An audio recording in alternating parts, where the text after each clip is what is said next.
Eu vou ler com vocês a segunda carta de Paulo aos Coríntios, segundo aos Coríntios capítulo 4. Leio o verso 10. Segunda carta de Paulo aos Coríntios, capítulo 4, verso 10.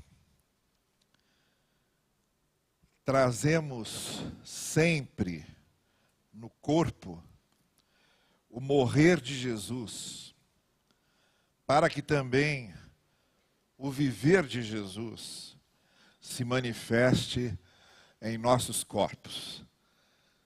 Eu vou ler de novo, versículo 10, capítulo 4 de segunda carta aos Coríntios. Trazemos sempre no nosso corpo o morrer de Jesus, ou a morte de Jesus, para que também o viver de Jesus, ou a vida de Jesus, se manifeste em nossos corpos.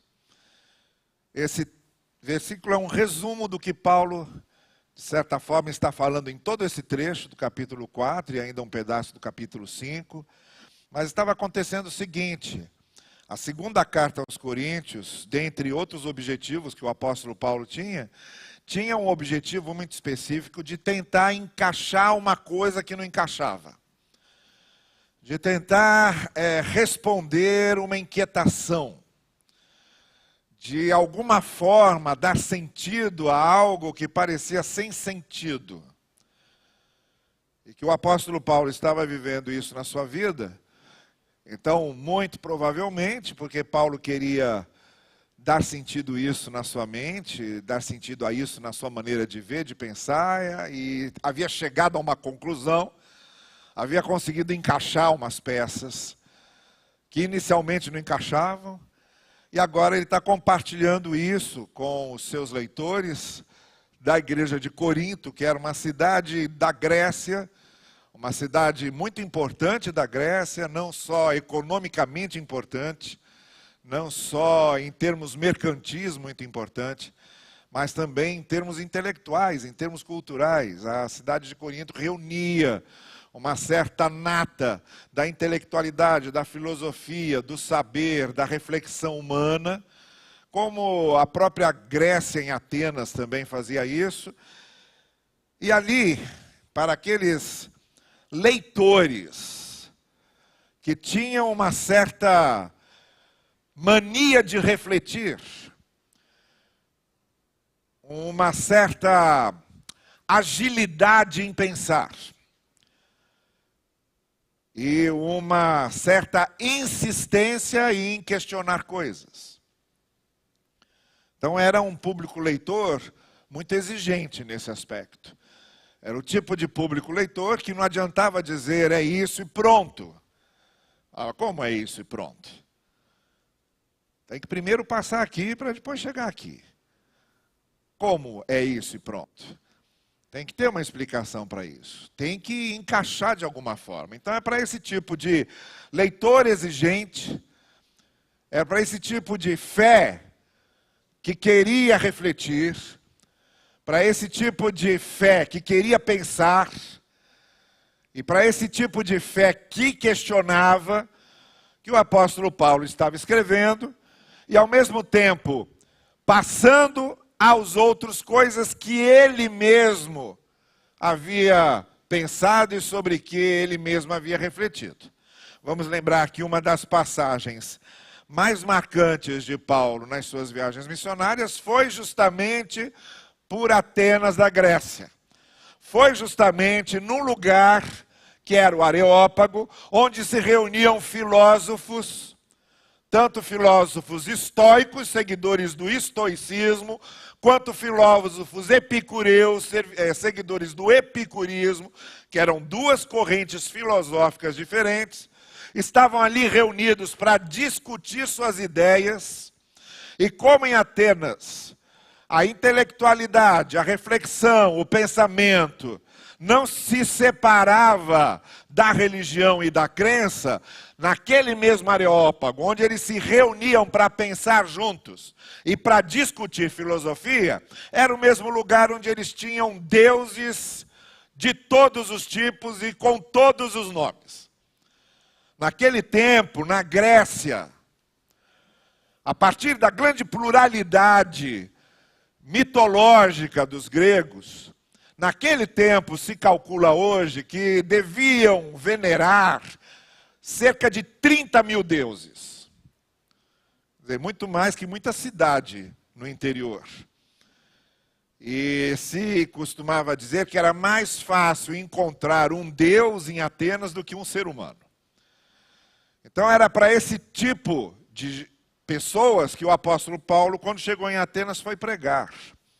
E quando ele foi pregar, ele não leu nenhum texto bíblico. E quando eu falo em texto bíblico, eu estou falando da Bíblia hebraica, que era a Bíblia que eles usavam, que nós chamamos hoje de Antigo Testamento. Ele não leu Isaías, ele não leu Jeremias, ele não leu Gênesis, ele não leu Êxodo, ele não leu Salmos, ele não leu nada disso. Ele começou a recitar os poetas gregos. Ele começou a recitar poesia grega. Começou a falar de versos gregos. Provavelmente ele estava citando Homero, a Ilíada de Homero, a Odisseia de Homero. Provavelmente ele estava citando aqueles poetas mais conhecidos na cultura grega. Bem, o fato é que, para chegar ao coração daqueles ouvintes, Paulo usou a reflexão, o conhecimento e a sua intelectualidade. Foi assim que começou o Evangelho na Grécia. Foi assim que começou o Evangelho em Atenas e também foi assim que começou o Evangelho em Corinto. Então era um público leitor que se organizava numa igreja, que exercia a sua fé, mas que não parava de pensar e não parava de questionar.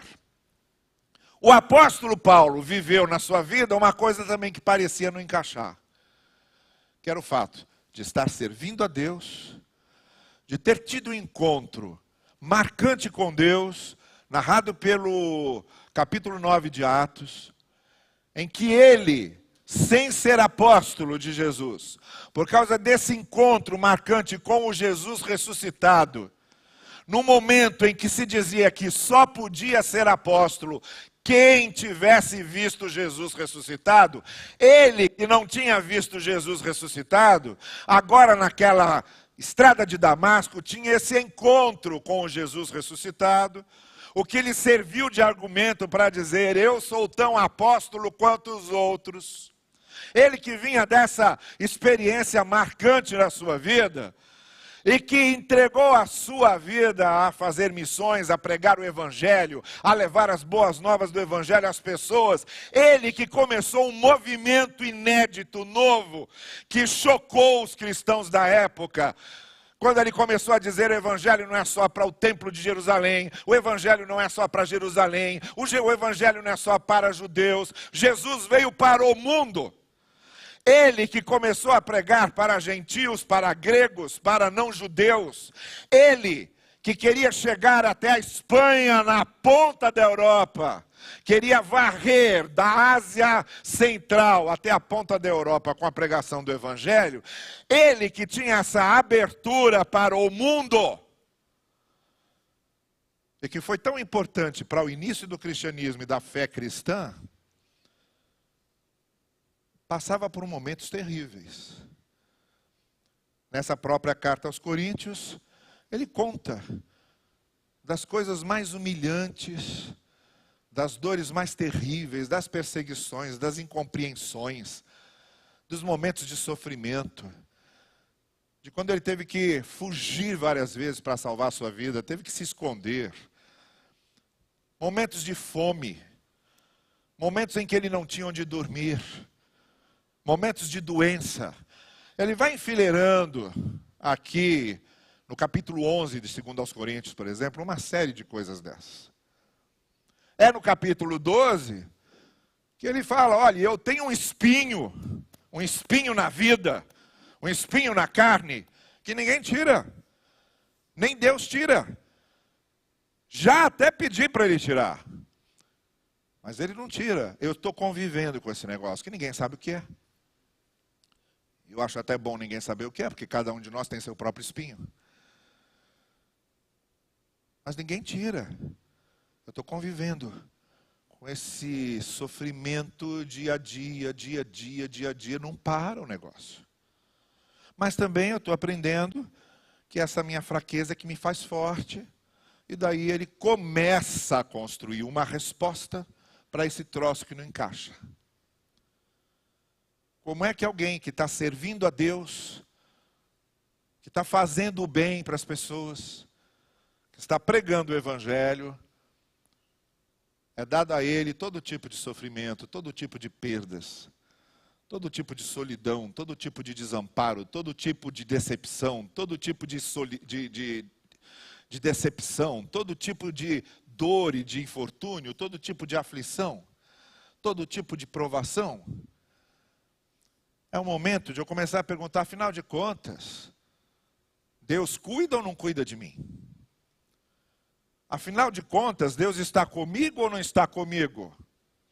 E esse negócio que não encaixava, dele ser uma pessoa de fé, e professar a sua fé, e pregar a sua fé, e viver para pregar a fé, e ao mesmo tempo, ter de levar e enfrentar momentos difíceis, de grande sofrimento, de grande aflição, ou ele trabalhava isso na sua cabeça, ou entrava em parafuso, como o Salmo 73, o salmista do Salmo 73 quase entrou.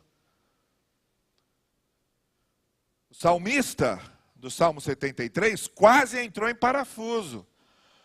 Quando ele começou a olhar para ele e dizer, olha só, eu sou justo, não faço mal a ninguém, não quero o mal de ninguém, nunca prejudiquei ninguém. E estou aqui cheio de problema. Eu tenho que ficar na fila do CISREG aguardando para ser operado. Eu tenho que suportar um chefe que fica me perseguindo, em vez de me deixar trabalhar, só fica me criticando. Eu tenho que aguentar a injustiça de vizinhos, que ficam me acusando de uma série de coisas. Consegui aqui uma doença que ninguém descobre o que é, ninguém fecha esse diagnóstico, e eu tenho que ficar tomando remédio e a coisa não tem solução. E aí ele ficou pensando nisso, aí ele olhava para o vizinho. O vizinho dele era um farreador, vivia na farra, vivia bebendo, vivia com mulheres, vivia enganando os outros, vivia fraudando os outros, enriqueceu enganando os outros. E tinha uma casa excelente, tinha uma vida boa, beça. Aí ele começou a entrar em parafuso. O Salmo 73 é exatamente a grande pergunta que ele faz. Como é que uma pessoa que é justa, que é certinha, que faz tudo certo, está passando o que eu estou passando? E esse bendito vizinho aqui, tem o vidão que ele tem.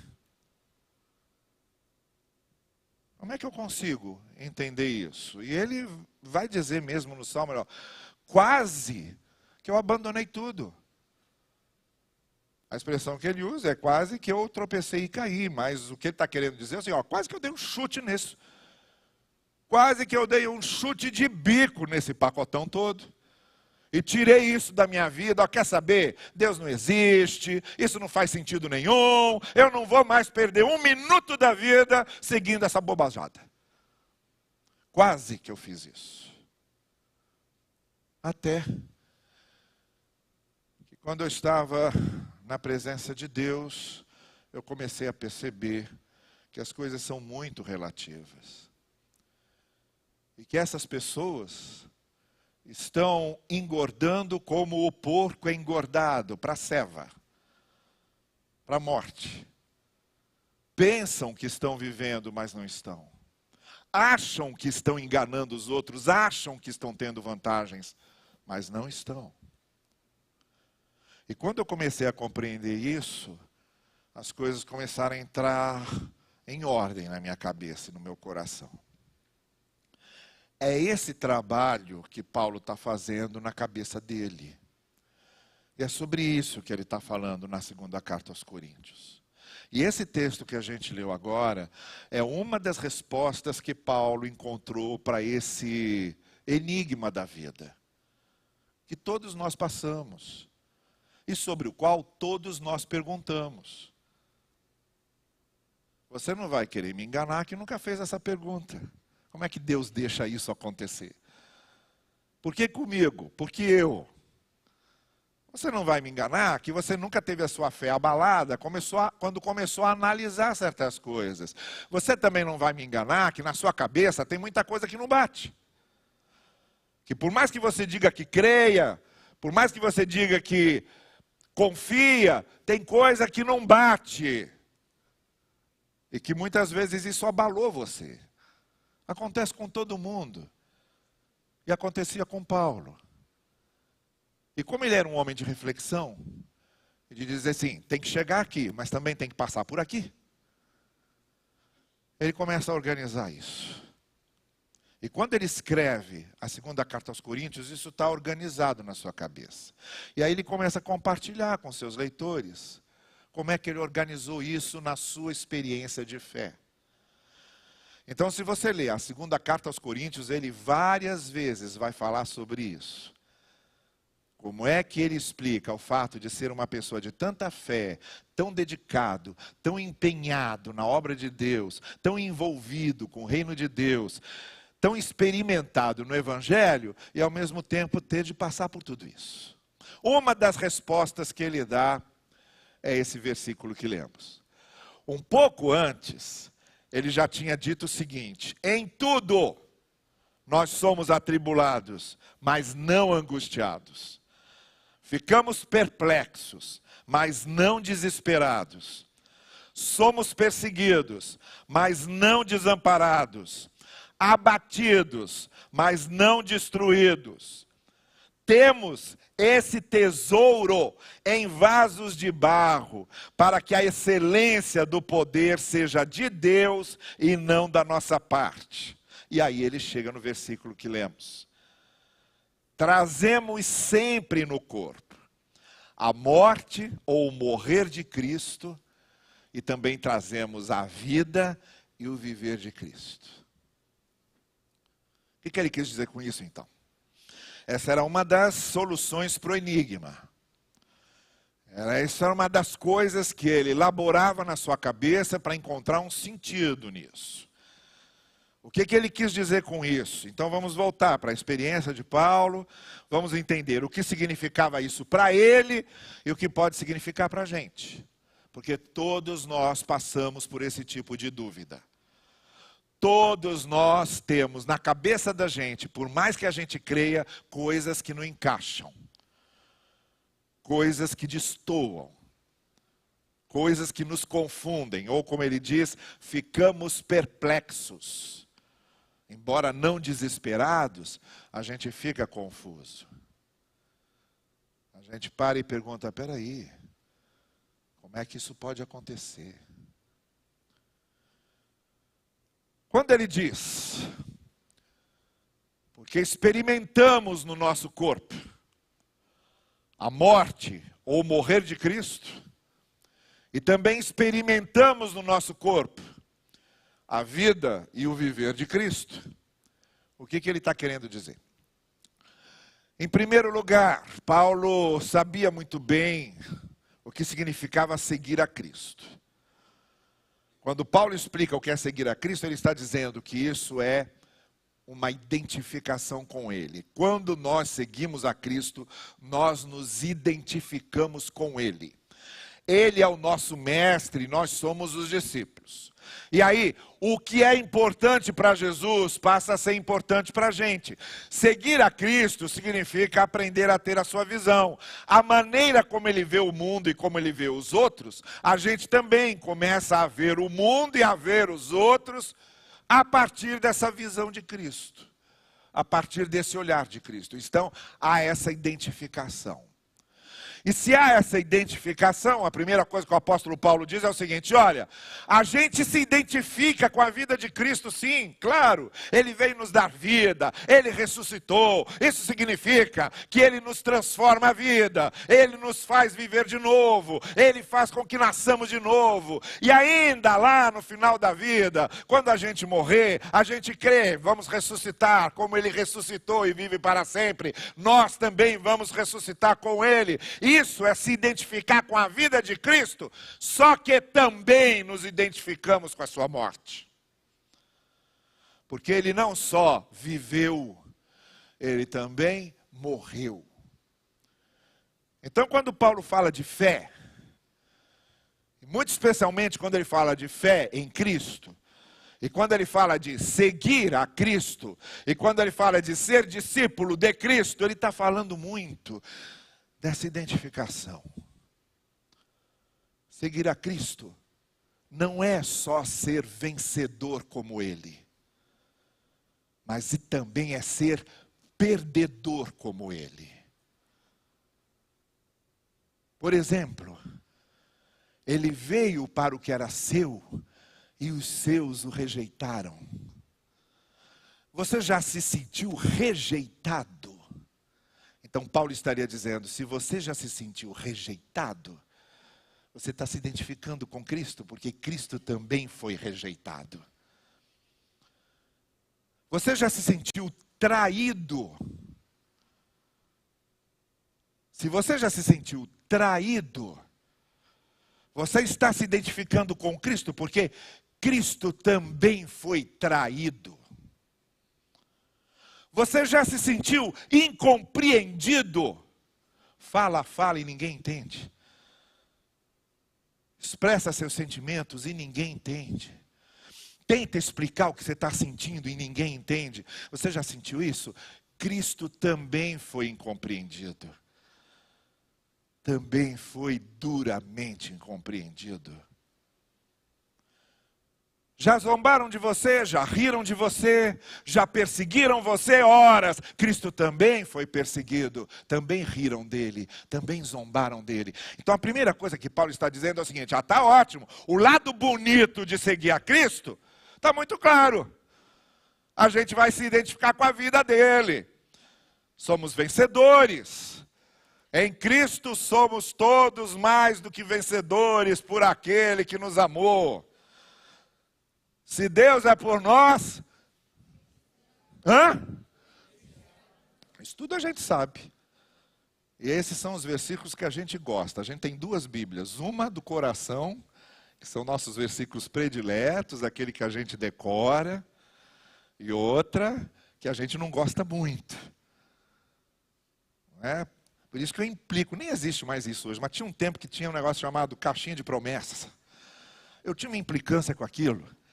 Porque servia como uma espécie de horóscopo, você cada dia tirava um negócio. Entendeu? Então vamos ver o que é que Deus tem para mim hoje. Então, é muito fácil. Então a pessoa levantava, deixa eu ver o que Deus tem para mim hoje. Aí vai dar, se Deus é por nós, quem será? Ah, que maravilha, graças a Deus, aleluia. E deixava. No dia seguinte, deixa eu ver o que Deus tem para mim hoje. Aí tirava lá, no mundo vocês têm aflições, mas tenham bom ânimo. Eu venci, que coisa, eu vou vencer também, aleluia, maravilha. Olha, se eu pudesse, eu tirava tudo isso e só botava o que não prestava. Ou o que a gente acha que não presta. Né? Então, vamos ver o que Deus tem para mim hoje. Aí tinha, amem-se uns aos outros como eu amei vocês.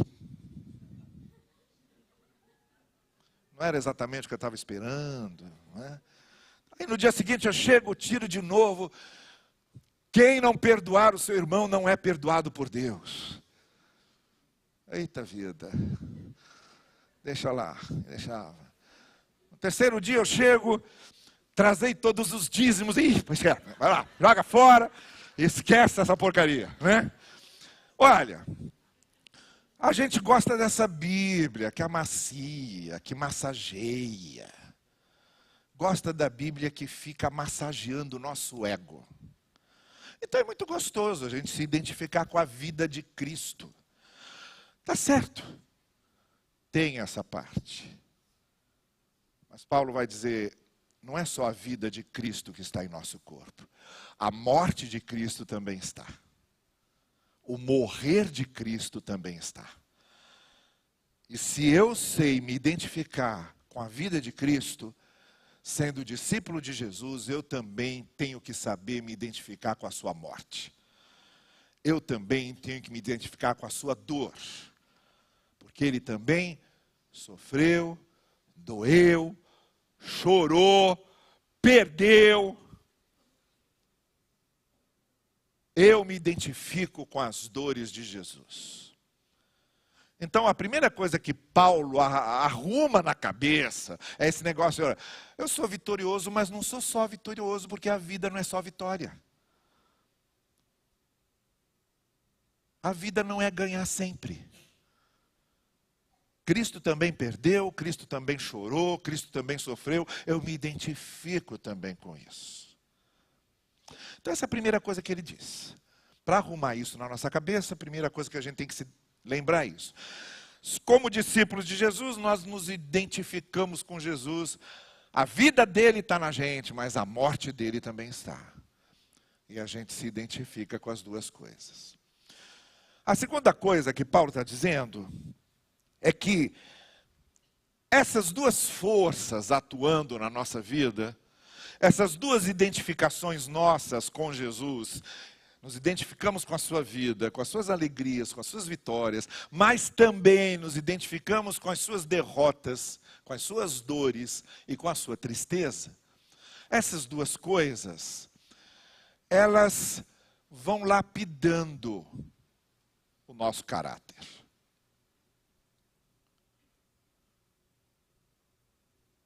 Porque nenhum ser humano se torna um ser humano integral, completo e pleno, se só vence, se nunca tem problemas. Uma criança que nunca é frustrada, uma criança para quem os pais só dizem sim, uma criança para quem os pais só fazem as vontades, uma criança que os pais ficam colocando dentro de uma redoma, protegendo para não sofrer, para não se frustrar, para não se entristecer nunca, vai crescer um ser humano que jamais saberá lidar com a crise da vida. E se não aprendeu a lidar com frustrações desde criança, quando for adulto, não precisa nem ser uma tempestade não. Qualquer sopradinha de brisa da vida vai derrubar essa pessoa. Então o que nos faz seres humanos integrais, completos, não é só as coisas boas, as coisas ruins também. Nós nos tornamos resistentes quando remamos contra a maré. Nós nos tornamos resistentes não é quando tudo dá certo. Quando tudo dá certo, ninguém é resistente a nada. Quando tudo dá certo, vira um bando de moleirão. A gente começa a ficar resistente quando as coisas também dão errado. E quando a gente tem que encarar uma coisa que está dando errado, quando a gente tem que desatar um nó, quando a gente tem que resolver um problemão, quando a gente fica sem dormir. Esses momentos são importantíssimos para tornar a gente resistente, que tem calo. Gente que tem calo. E não dói mais porque tem calo. Então o que nos completa, o que nos educa para a vida, o que nos forma como seres humanos plenos e integrais, não é só nos identificarmos com as vitórias de Cristo, é também nos identificarmos com as suas derrotas. É também nos identificarmos com o seu sofrimento.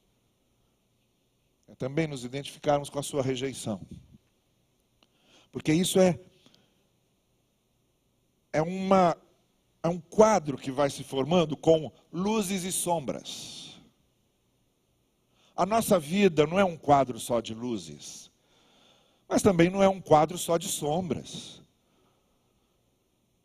O que dá beleza à nossa vida é que ela é um somatório, ela é um conjunto de luzes e sombras junto, fazendo efeito,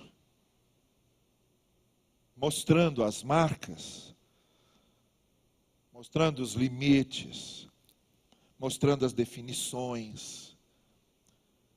É isso que faz a pintura ser bonita. A pintura de uma cor só não tem beleza nenhuma. o encontro do dia com a noite. Aquele momento que não é tão noite, mas também não é tão dia, e começa a amanhecer. Ou o momento em que não é tão dia, mas também não é tão noite, e está anoitecendo. Como o céu fica bonito nessas horas. Esse encontro das cores entre a noite e o dia. Esse encontro do nascente ou do poente, quando você vê aquele alaranjado azulado. O que faz aquela beleza é o encontro da noite com o dia. E é isso que faz a beleza da nossa vida também. É esse encontro da noite com o dia. Então, Paulo está trabalhando a sua cabeça, está tentando botar em ordem coisas que parecem não encaixar. Então, a primeira coisa que ele descobre e que ele compartilha com seus leitores é isso: olha, uma das coisas que explica o fato da gente ter fé e mesmo assim passar por momentos difíceis é que a gente se identifica com a vida de Cristo, mas também se identifica com a morte de Cristo. As duas coisas acontecem conosco também. Uma segunda coisa que ajuda a gente a entender isso é que nós não somos formados só pelas alegrias. Nós somos formados também pelas tristezas. Nós somos formados também pela gravidade da vida. Nós somos formados também pela sua dureza. É isso que forma também o nosso caráter. E a terceira e última coisa que Paulo está dizendo aqui, é que ele está dizendo que o morrer é de Jesus, que o viver é de Jesus. Então, que quem está no meio disso tudo é Jesus, a grande referência. Então a imagem aqui, se eu fosse tentar desenhar, se eu fosse um Hudson na vida, eu fosse tentar desenhar esse versículo, eu desenharia uma gangorra. Uma gangorra. Porque a gangorra, às vezes está lá em cima, às vezes está aqui embaixo. Às vezes a gente está lá em cima, está tudo dando certo. A gente diz bom dia para todo mundo, até para a porta, sai dizendo bom dia, está tudo alegre, tudo bom. Estamos lá em cima. Tem dias que está tudo dando errado. Você já levanta da cama dando uma topada do dedão do pé na pé da cama.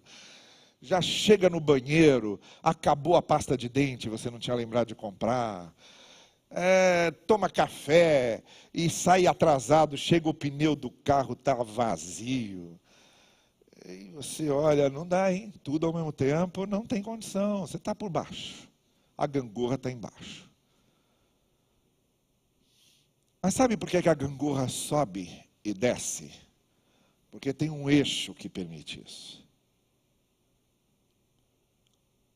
Se não tivesse esse eixo, ficava tudo embaixo, porque a lei da gravidade não deixava nada ficar por cima. Ficava tudo no chão. Sem o eixo, não tem sobe e desce. Sem o eixo, só tem desce. Sem o eixo, só tem chão. O que faz a gangorra subir e descer é esse eixo. O que Paulo está dizendo aqui é o seguinte: Cristo é o nosso eixo. É o nosso eixo. Significa que a gente vai estar sempre em cima? Não. Vida é gangorra. Vida não é para ficar sempre em cima. Há alguns momentos que a gente vai descer. Mas o eixo não deixa ficar sempre embaixo. O eixo nos leva para cima de novo. Esse eixo é a presença de Cristo em nossa vida. Esse eixo não deixa a gente ficar no chão direto. Porque se não fosse esse eixo, era no chão direto. Mas com esse eixo, a gente enfrenta esses momentos de queda, mas também sobe, também se ergue, também se levanta. E aí o apóstolo Paulo diz, olha, a vida é esse levantar e baixar, ficar em pé e cair, está por cima, está por baixo, e o eixo nisso tudo é Jesus Cristo. Vai chegar um momento em que essa gangorra vai acabar. Vai chegar um momento que aí a gente só vai ficar por cima. O Evangelho diz claramente que quando estivermos com o Senhor, não haverá mais lágrima, não haverá mais choro, não haverá mais noite, nem o sol nós vamos precisar, porque a luz de Deus será tudo o que precisaremos, e usa essas figuras de linguagem todas. Mas isso é lá. Nós não estamos lá. Nós estamos aqui.